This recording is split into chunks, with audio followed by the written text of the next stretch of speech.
तो master stroke में आज सबसे पहले हम लालू यादव के डबल मास्टर स्ट्रोक की बात करेंगे। बिहार में 8वीं बार नीतीश कुमार मुख्यमंत्री बने हैं। यह भी कमाल ही है कि 8 के 8 बार नीतीश कुमार अपने दम पर पूर्ण बहुमत कभी नहीं ला पाए, लेकिन उन्हें मुख्यमंत्री बनने का फॉर्मूला बहुत अच्छे से पता है। नीतीश कुमार ने शपथ लेने के बाद उप मुख्यमंत्री तेजस्वी यादव के साथ कैबिनेट की पहली बैठक भी की।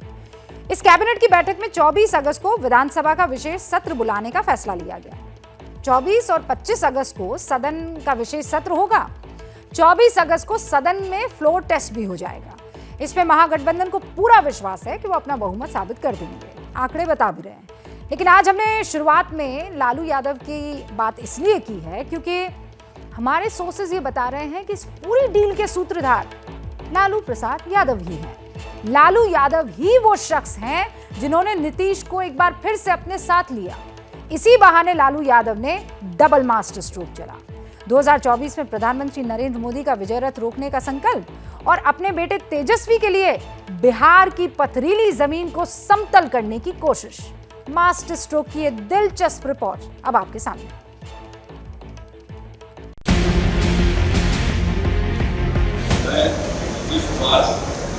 प्रतिनिष्ठा से प्रयास करता हूँ कि मैं नीतीश द्वारा स्थापित भारत के संविधान के प्रति सच्ची श्रद्धा और निष्ठा रखता हूं।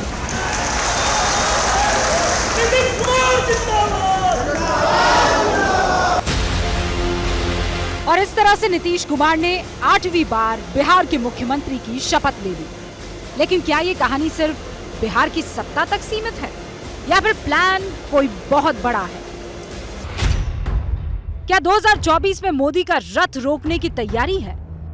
क्या 2024 में विपक्ष को एकजुट कर पाएंगे नीतीश, या फिर अगला प्रधानमंत्री बनने का सुनहरा सपना है?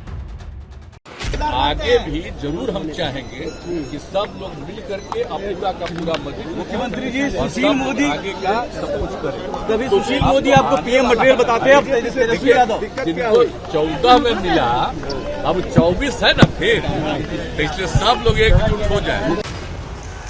शपथ ग्रहण के तुरंत बाद नीतीश कुमार ने जो पहला ऐलान किया वो विपक्ष की एकजुटता का ही था। नीतीश बिहार में पूरे विपक्ष को बीजेपी के खिलाफ लामबंद करके एक बार फिर से महागठबंधन का सफल फॉर्मूला लागू कर चुके हैं। बिहार में लड़ाई अब बीजेपी वर्सेस 7 पार्टियों की है।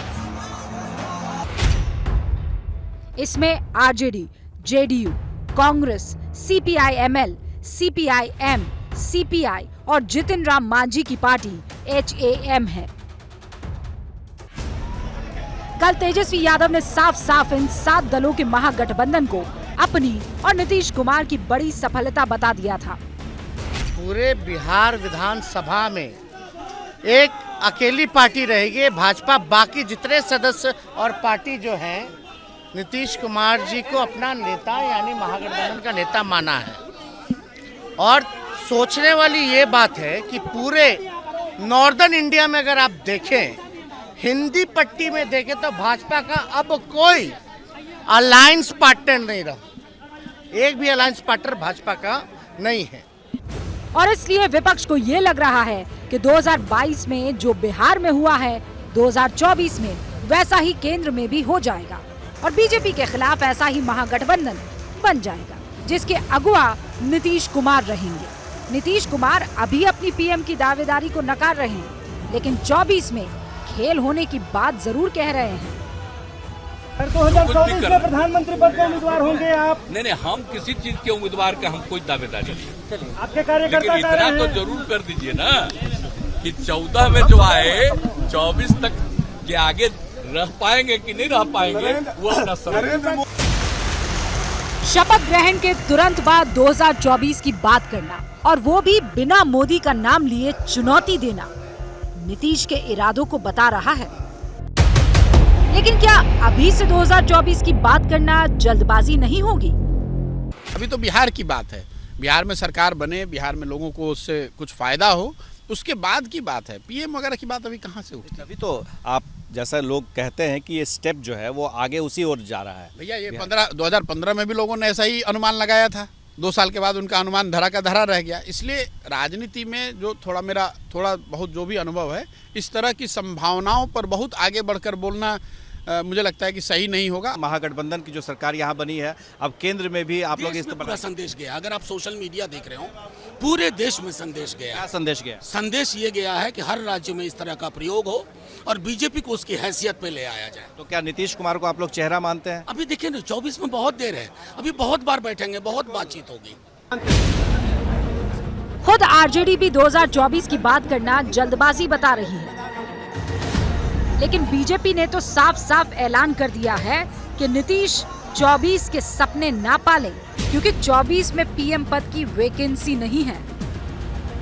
क्या लगता है कि फिर से पीएम बनने की महत्वाकांक्षा जाग गई? देखो, ये पीएम और सीएम छोड़ दीजिए, ये पीएम बनने का वो जानते हैं मुंगेरी लाल का हसीन सपना ही रह जाएगा। लेकिन हमारे पास कोई जगह नहीं है।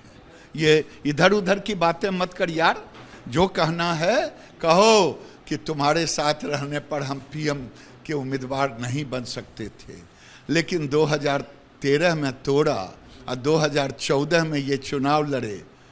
पीएम मटेरियल की ताकत बिहार की जनता ने दिखा दी 2 सीट पर। बहाना मत कर। अगर नीतीश बाबू आप में नैतिकता है, लोकप्रियता है, तो आप आए, अलग चुनाव लड़ें। या आज तक चुनाव अकेले नहीं लड़ सकती।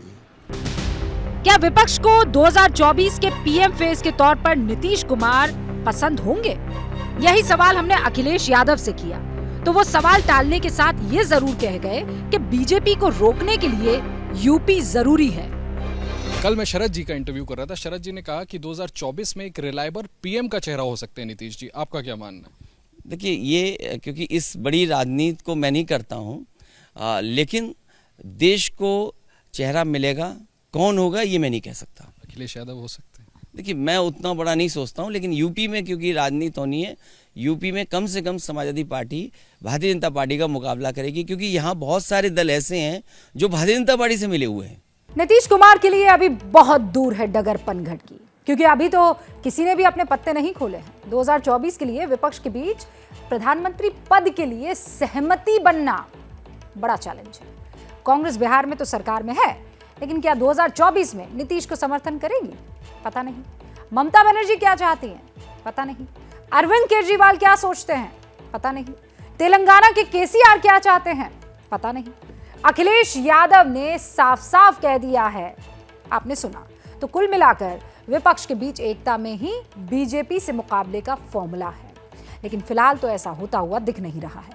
हालांकि लालू यादव ने यह कोशिश जरूर की कि 1990 में उन्होंने बिहार में लालकृष्ण आडवाणी का रथ रोका था, तो क्या 2024 में उनके फॉर्मूले से बीजेपी का विजयी रथ रुकेगा?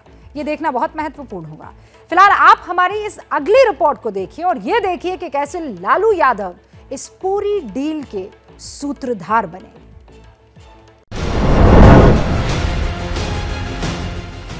पिछले महीने यानी जुलाई के पहले हफ्ते में ही लालू यादव अपने घर में गिरे, बुरी तरह से चोटिल हुए। पटना के एक अस्पताल की ये तस्वीर जिसने भी देखी, लालू की इस दशा पर दया आ गई। लेकिन इसके बाद आती है तारीख 6 जुलाई। बिहार के मुख्यमंत्री नीतीश कुमार अचानक लालू यादव का हालचाल लेने के लिए अस्पताल चले आते हैं। वहां लालू यादव के दोनों बेटे मौजूद थे। लालू यादव की शारीरिक स्थिति से ज्यादा कोई बात नहीं हुई, लेकिन जानकारों ने तभी बता दिया था कि बिहार में कोई बड़ी खिचड़ी पक रही है, और इसके ठीक 1 महीने बाद ये संभावना हकीकत में बदल गई।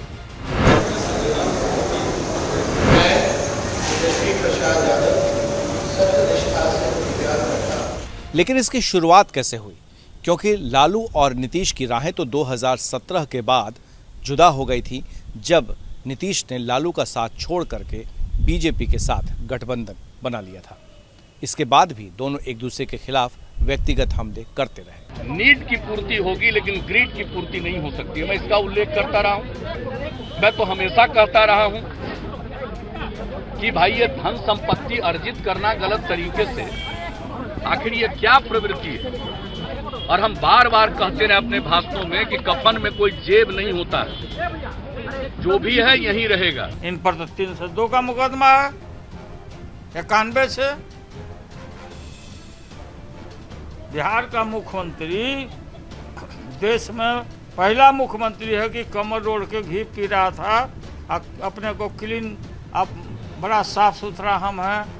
कानून का राज अपने कानून का भंग करके 302 का मुद्दालय संज्ञान हुआ है, कोर्ट से केस पेंडिंग है।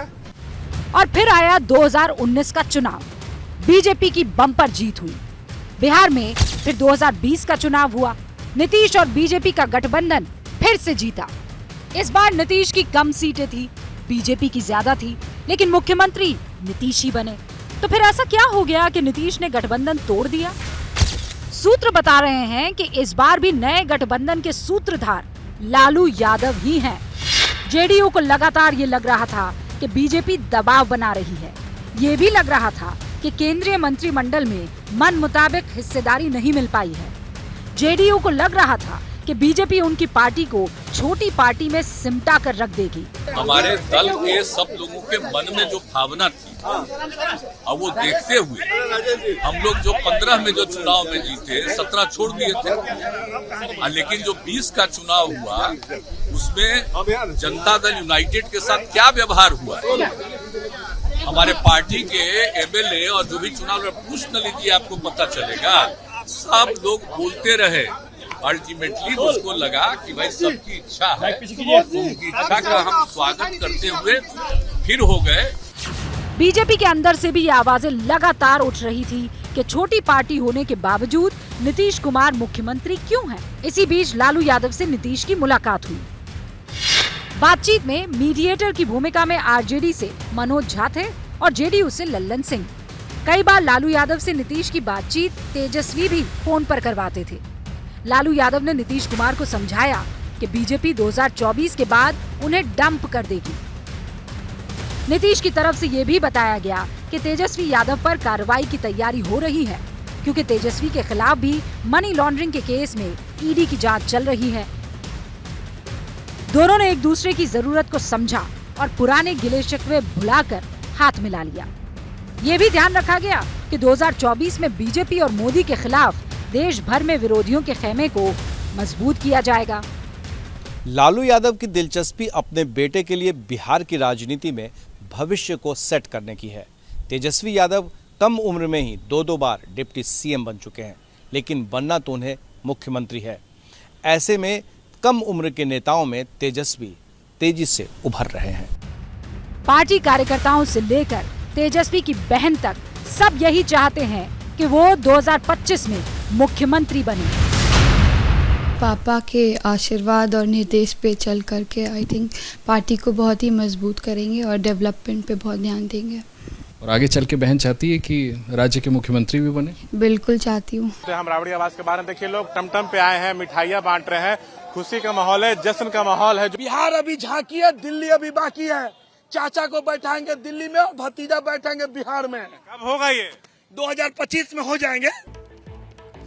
हाल की राजनीति में नीतीश कुमार ने सत्ता के लिए सहयोगी बदलने और शपथ ग्रहण के आंकड़ों का रिकॉर्ड बना दिया है। इस बार गठबंधन की आधारशिला लालू प्रसाद यादव ने रखी, आपने समझ लिया। उनके साथ 60 मिनट की एक मुलाकात के बाद बिहार का राजनीतिक भविष्य तय हो गया। अब शपथ उठाकर नीतीश बिहार को विकास पथ पर आगे बढ़ाने का वादा कर रहे हैं, लेकिन कई मुद्दों पर इस बार परेशानी का सबब उनके सामने खड़ा हो सकता है। इस बार महागठबंधन पहले से भले ही मजबूत दिख रहा है, लेकिन नीतीश कुमार और तेजस्वी यादव के सामने चैलेंजेस बहुत सारे हैं।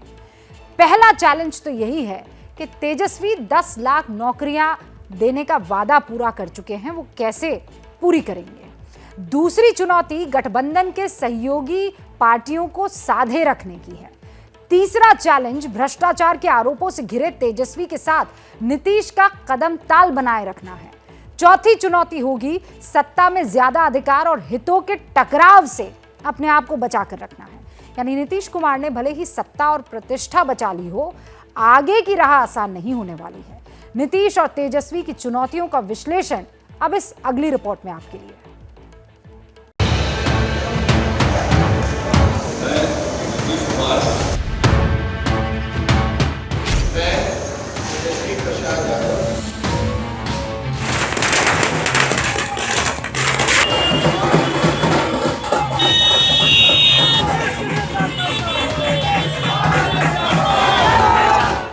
सत्ता के दो ध्रुव तय हो चुके हैं।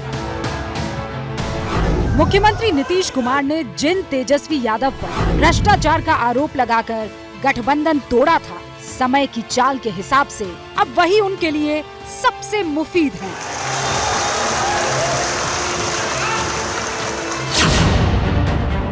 मोदी के आभा मंडल के सामने एनडीए में नीतीश की साख घटी थी, उनका राजनीतिक आकर्षण घट रहा था। इस हिसाब से आका जाए तो आरजेडी ने उनकी राजनीति को नया मोड़ देकर लंबे समय तक देश की राजनीति में उनकी महत्ता बरकरार रखने का सपना तो दिखा ही दिया है।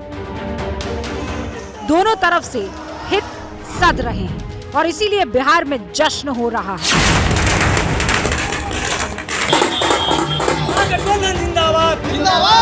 दोनों ओर हित सध रहे हैं तो महागठबंधन सरकार पहले से ज्यादा स्थिर दिख रही है, लेकिन पुराने वादे, हितों के टकराव अभी से सरकार की राह में चुनौती बनकर खड़े हैं। 2020 के चुनाव में तेजस्वी यादव ने ये संकल्प लिया था कि पहली कैबिनेट की बैठक में 10 लाख स्थायी नौकरियों के आदेश पर हस्ताक्षर कर दिए जाएंगे। तब नीतीश अलग थे और इस वादे पर क्या कहा था वो सुनिए। हर काम जो जरूरी है हम लोग करते रहे हैं, आज जो होना नहीं है, आज जो हो ही नहीं सकता। अगर करोगे तो पैसा आएगा कहां से? ऊपर से आएगा? कहां से आएगा? कि नकली नोट मिलेगा? क्या मिलेगा? या जलवे से आएगा? कहां से आएगा? लोगों को किसी चीज का एहसास नहीं है, मैं आपको बता देता हूं। अब भ्रमित होने की जरूरत नहीं है। तब तेजस्वी का वादा भ्रम था, लेकिन अब इसी वादे को निभाने की नौबत आ पहुंची है, क्योंकि सत्ता पक्ष से विपक्ष में पहुंची बीजेपी कह रही है कि पुराने वादे कब पूरे होने वाले हैं। तो मैं आपको स्मरण कराना चाहूंगा और हम रोज रोज आपको स्मरण कराते रहेंगे कि आपका 10 लाख नौकरियों का वायदा था, आप उस वायदे को पूरा कीजिए। और मित्रों ने एक और वायदा किया था कि किसानों का कर्ज माफ करेंगे। तो बिहार का किसान आपसे जानना चाहता है कि आप किसानों का कर्ज कितने दिनों में माफ करेंगे। दिखावे के मुख्यमंत्री रहेंगे नीतीश कुमार और असली मुख्यमंत्री होगा तेजस्वी प्रसाद यादव। 2020 में नीतीश कुमार ने कहा था कि पैसा कहां से आएगा। 2022 में तेजस्वी कह रहे हैं कि चिंता ना करिए, सबके रोजगार का बंदोबस्त हो जाएगा। बिहार की गरीबी को, दुख दर्द को हम लोग मिटाएंगे, एक नए मुकाम पे ले जाएंगे आदरणीय नीतीश कुमार जी के नेतृत्व में। तो सारा काम होगा, उसमें कोई चिंता की बात नहीं है। रोजगार की जहाँ तक बात है, नौकरी की जहाँ तक बात है, हम लोग मिल करके बिहार में रोजगार और नौकरी की व्यवस्था करवाएंगे। तेजस्वी पर पहली कैबिनेट बैठक में वादा पूरा करने का दबाव है, तो उधर साथियों का कहना है कि बिहार में कई लाख खाली पड़े पदों को ही भर दिया जाए तो वादा पूरा हो जाएगा। जॉब के लिए तेजस्वी यादव ने वादा किया था, जिसका मजाक तब नीतीश कुमार ने उड़ाया था। अब जब सरकार में तेजस्वी और नीतीश दोनों रहेंगे तो किस तरह पैसा कहां से आएगा? 10 लाख जो रोजगार कहां से देंगे? पैसे की कोई कमी नहीं। हमारे यहाँ बैकलॉग इतना है, बैकलॉग को ही भर दिया जाएगा तो 10 लाख से ज्यादा लोग को नौकरी हो जाएगी। जनता के किए वादे और उसके हित के बाद महागठबंधन सरकार के सामने सबसे बड़ी चुनौती होगी सहयोगियों के साथ हितों का टकराव रोकना, जिसके आसार अभी से दिखने भी लगे हैं। बिहार की सत्ता में ये 7 हिस्सेदार हैं। सबसे बड़ा दल आरजेडी, दूसरे नंबर पर जेडीयू और फिर कांग्रेस, सीपीआईएमएल, सीपीआईएम, सीपीआई और जितिन राम मांझी की पार्टी एचएएम। जितिन राम मांझी ने शपथ ग्रहण से ही सवाल उठाना शुरू कर दिए हैं। पार्टी को कितने मंत्री पद चाहिए? हमको अभी कुछ नहीं, हम तो बिना शर्त समर्थन दिया है। नहीं वो ठीक है, लेकिन फार्मूला ऐसा बने कि आपकी पार्टी को कितने विधायक के ये फार्मूला वो लोग जाने। ऐसे कह रहे हैं लोग कि 2015 का फार्मूला चलेगा, तो 2015 के फार्मूला में ऐसा आता है कि भाई हमको 1 मिला था, तो 2015 में हम 1 थे तो 1 मिला था, आज हम 5 हैं तो हम चाहेंगे कि हमको 2 भी मिले। तो आपको लगता है कि कोऑर्डिनेशन कमेटी होनी चाहिए, इसको सबसे पहले शुरू करें, क्योंकि 7 पार्टियां अब हैं। हम शुरू से इस बात के माने चाहने वाले में से हैं कि घर के परिवार हम लोग हैं, तो कोई भी डिसीजन आपस में बातचीत करके ही होना चाहिए, और अगर वैसा नहीं होता है तो जो मालिक होता है वो ज़्यादा बदनाम होता है। इसलिए मालिक बदनाम न हो, इसके लिए सभी लोगों से राय विचार करके काम करना चाहिए। वैसी परिस्थिति में कोऑर्डिनेशन तो होना चाहिए। महागठबंधन में 4 विधायकों वाली पार्टी की अगर महत्वाकांक्षा है तो फिर कांग्रेस भी संख्या बल के हिसाब से सरकार में हिस्सेदारी की इच्छा तो रखेगी ही ना। बात होगा, सब लोग को मिलजुल के बात होगा, इसमें कोई कंफ्यूजन कहीं नहीं होगा, ये मैं आपको विश्वास दिलाता हूं। सरकार में तो आप लोग शामिल होंगे ना सर, कि बाहर से समर्थन करेंगे? यह निर्णय आला कमान करेगी। हमारे जितना आला कमान निर्णय लेगी जो सरकार में रहना है या नहीं रहना है और कितने आदमी को रहना है, ये सब उनकी प्रायोरिटी है। बीजेपी को हटाने के लिए नीतीश कुमार को 5 पार्टियों से बगैर शर्त समर्थन मिल गया है, लेकिन पार्टियां सरकार में साझेदार इसलिए बनती है ताकि मंत्रिमंडल में जगह मिल सके। जाहिर है हितों का टकराव फिलहाल ना सही, कुछ दिनों बाद शायद दिखने लगे।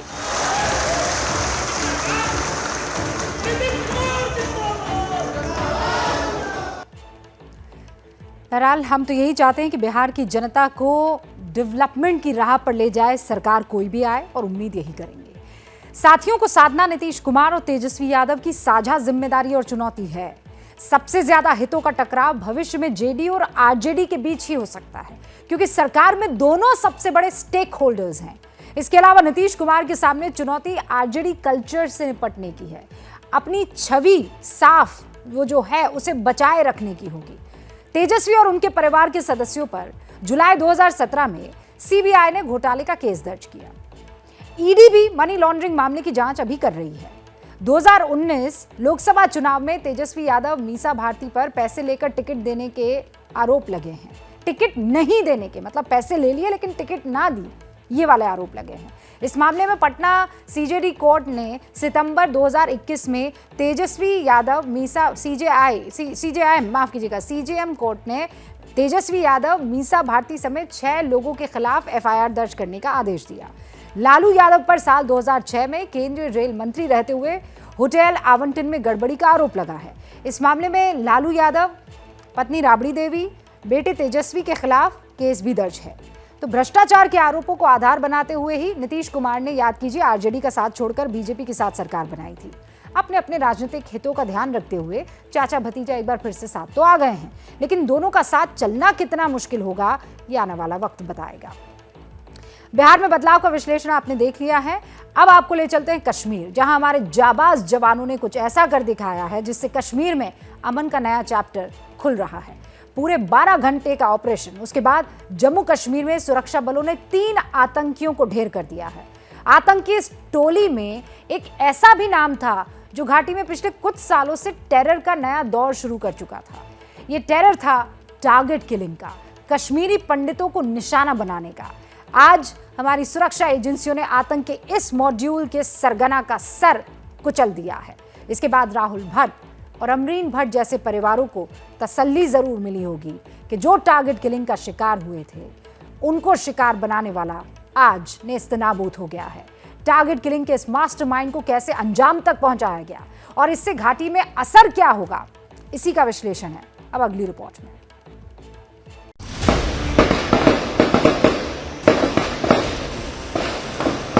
एक ही फ्लोर है उस मकान में जिसमें ये तीनों मिलिटेंट छुपे हुए हैं। लगातार गोलियों की गनगरज जो है वो इस पूरे इलाके में इस समय भी गूंज रही है। रुक रुक के फायरिंग की आवाज फिर आ रही है।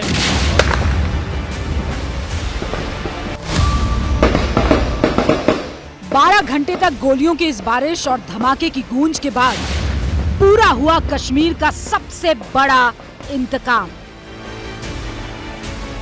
ये इंतकाम था राहुल भट्ट और अमरीन भट्ट के खौफनाक कत्ल का। 12 मई को आतंकियों ने राहुल भट्ट को बड़गाम में उनके दफ्तर में घुसकर गोली मारी थी। 35 साल के राहुल को अस्पताल ले जाया गया लेकिन बचाया नहीं जा सका। इस वारदात को 15 दिन भी नहीं बीते थे कि आतंकियों ने कश्मीर के एक उभरती कलाकार अमरीन भट्ट को घर में घुसकर कत्ल कर दिया। राहुल और अमरीन की हत्या का मास्टरमाइंड एक ही शख्स था और उसका नाम था लतीफ राठर।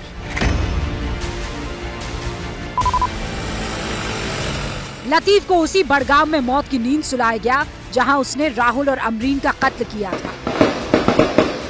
इस इंतकाम को अंजाम देने के लिए सुरक्षा बलों ने जाबाजी और बहादुरी की एक अनोखी मिसाल कायम की और ऐसी जगह पर टेरर की टोली का सफाया किया जहां पहुंचना भी बहुत मुश्किल था। ये ऑपरेशन इतना सख्त इस वजह से भी है क्योंकि इस गांव तक कोई पक्की सड़क नहीं जाती है। यहां तक पहुंचने के लिए सुरक्षा बलों को हम जिस जगह पे मौजूद हैं यहां पे अपनी गाड़ियां रोकनी पड़ी। तकरीबन 1 किलोमीटर का रास्ता पैदल तय करना पड़ा और इस जंगल के बीच में बने हुए उस घर तक पहुंचे जिसमें मुठभेड़ शुरू होने के समय कम से कम 3 आम नागरिक जो थे वो मौजूद थे। एक बूढ़ी महिला थी, एक बच्चा था, जबकि एक और व्यक्ति के भी होने की खबर थी। लतीफ राठर और साथियों को मौत की नींद सुलाने के बाद अब सुरक्षा बलों को चैन आया है क्योंकि लतीफ का सफाया कश्मीर में आतंक के एक चैप्टर का अंत है। लतीफ राठर भी है जो बहुत सारे सिविलियन किलिंग में इन्वॉल्व था, खासकर अमरीन भट्ट में, राहुल भट्ट के किलिंग में और पुलिस वाले की किलिंग में। तो जब आर्मी पुलिस सीआरपी मिलकर कॉर्डन डालते हैं, रात में 3 बजे फायरिंग शुरू हो गई और रात में चूँकि अंधेरा था तो हम लोग ऑपरेशन को रोक दिए। अभी ऑपरेशन मॉर्निंग में रिज्यूम हो गया जिसमें 3 टेररिस्ट लश्कर तैयबा के मारे गए। ये खाली उसको नहीं मारते हैं जो बेकसूर होता है, उसकी पूरी फैमिली एक हिसाब से खत्म हो जाती है क्योंकि नए से पूरी लाइफ स्टार्ट करनी पड़ती है। वो उनको नहीं पता चलेगा क्योंकि वो तो मतलब वो ना शादी करते होंगे ना उनके बच्चे होते होंगे, वो वही जानेगा जिसकी फैमिली पीछे से होती है। किसी की फैमिली जो हमारे साथ हुआ किसी और के साथ नहीं होना चाहिए। लतीफ के खात्मे को घाटी से आतंक के एक दौर के खात्मे के तौर पर देखा जा रहा है क्योंकि आर्टिकल 370 हटा दिए जाने के बाद कश्मीर में कत्ल और दहशत का जो नया दौर शुरू हुआ उसका मास्टरमाइंड यही आतंकी लतीफ था। लतीफ कश्मीर में टारगेट किलिंग का सबसे बड़ा चेहरा था। वो ही ये तय करता था कि किसे और कहां निशाना बनाना है। बड़गाम और आसपास के इलाकों में तो लतीफ खुद ही टारगेट किलिंग को अंजाम दिया करता था। दूर दराज के इलाकों में हत्या के लिए वो अपने गुर्गों को फरमान भेजा करता था। लतीफ ने ही कश्मीरी पंडितों को निशाना बनाने का काम शुरू किया था। मई के महीने में जिस तरीके से सिविलियन किलिंग्स हुई थी जिसमें अल्पसंख्यक और प्रवासी लोगों पे हमले भी शामिल थे, उनके पीछे लतीफ राठर का ही हाथ बताया गया था। जम्मू कश्मीर पुलिस की तरफ से ये कहा गया है कि इन सभी हत्याओं के न सिर्फ लतीफ ने खुद अंजाम दिया था बल्कि पूरी रणनीति उसी ने तैयार की थी और खास तौर पर श्रीनगर, बड़गाम और पुलवामा में होने वाली कई मिलिटेंसी की वारदातों में उसका हाथ था, जिनमें श्रीनगर में एक एसपी पर हुए हमले और जो सिविलियंस हैं उन पे हुए हमले के चलते लतीफ की पर काफी ज्यादा नजर रखी जा रही थी और आखिरकार करीब 2 महीने से ज्यादा के ऑपरेशन के बाद लतीफ को इस गांव में घेर लिया गया और आज इस लंबी मुठभेड़ के बाद उसको मार गिराया गया। आतंकी हाफिज सईद के लश्कर तैयबा का कमांडर लतीफ राहुल भट्ट और अमरीन के अलावा कई और बेगुनाहों के कत्ल में शामिल था। घाटी में जब से लश्कर तैयबा ने खुद का नाम बदलकर टीआरएफ बनाई तब से उसने लतीफ को ही अपना कमांडर बनाया और उसके कमांडर बनने के बाद से उसके इशारे पर घाटी में टारगेट किलिंग का सिलसिला शुरू हो गया। लतीफ के सफाये से घाटी में अमन की उम्मीद बढ़ गई है क्योंकि ऑपरेशन ऑल आउट के बाद आतंकियों के बड़े हमलों पर लगाम तो लग गई, लेकिन टारगेट किलिंग का नया सिलसिला शुरू हो गया। 31 मई 2022 को कुलगाम में हिंदू महिला टीचर रजनी बाला का कत्ल हुआ। 25 मई 2022 को कोबरगाम में टीवी कलाकार अमरीन भट्ट का कत्ल हुआ। 24 मई 22 को श्रीनगर में पुलिसकर्मी सैफुल्ला कादरी, उनकी 9 साल की बेटी और पिता की हत्या हुई। 17 मई 2022 को बारामूला में शराब कारोबारी रंजीत सिंह की हत्या कर दी गई। 12 मई 2022 को बड़गाम में क्लर्क राहुल भट्ट का कत्ल कर दिया गया। ये पिछले 8 महीने में हुई कुछ बड़ी वारदात है जो पढ़कर सुना रही हूँ। एजेंसियों के आंकड़ों में ये संख्या और भी ज्यादा है। 22 में दक्षिण कश्मीर में टारगेट किलिंग की 10 वारदात हुई है, मध्य कश्मीर में 11, उत्तर कश्मीर में 2 और इन सभी वारदात में 24 लोगों की हत्या हुई। ये आंकड़े बताते हैं कि टारगेट किलिंग किस तरह से कश्मीर में सरदर्द बन चुका था। लतीफ के मारे जाने के बाद इस पर लगाम लगने की उम्मीद है और सुरक्षा एजेंसियों को विश्वास है कि ऐसा होगा, और वो इसलिए क्योंकि सरगना जो था आज वो सरगना लतीफ मार दिया गया है। कई ऐसी टारगेट किलिंग थी जो वो खुद किया करता था और आसपास के इलाकों में वो अपने गुर्गों को ये काम दिया करता था। लेकिन अब पाकिस्तान इस चीज से परेशान हो गया है कि अब नया चेहरा कौन। एजेंसियों की तरफ से सूत्र हमें ये बता रहे हैं कि पाकिस्तान अब इस वक्त एक नए चेहरे की तलाश में है, लेकिन सुरक्षा एजेंसियां कह रही हैं इस बार ये हो नहीं पाएगा। क्या मजबूरी है मेरी, बताइए। मैं अभी आपको बताती हूँ कि मैंने ओए होए होए होए नमकीन के चटकारे लेते हुए टकटकी मार के डिबेट शो को पॉज रिपीट कर करके देख रहे हैं जोगिंदर जी। इनकी तरह आप भी देखें अपनी फेवरेट डिबेट्स को रिपीट कर और डाउनलोड कीजिए एबीपी लाइव ऐप अपने स्मार्ट टीवी पर।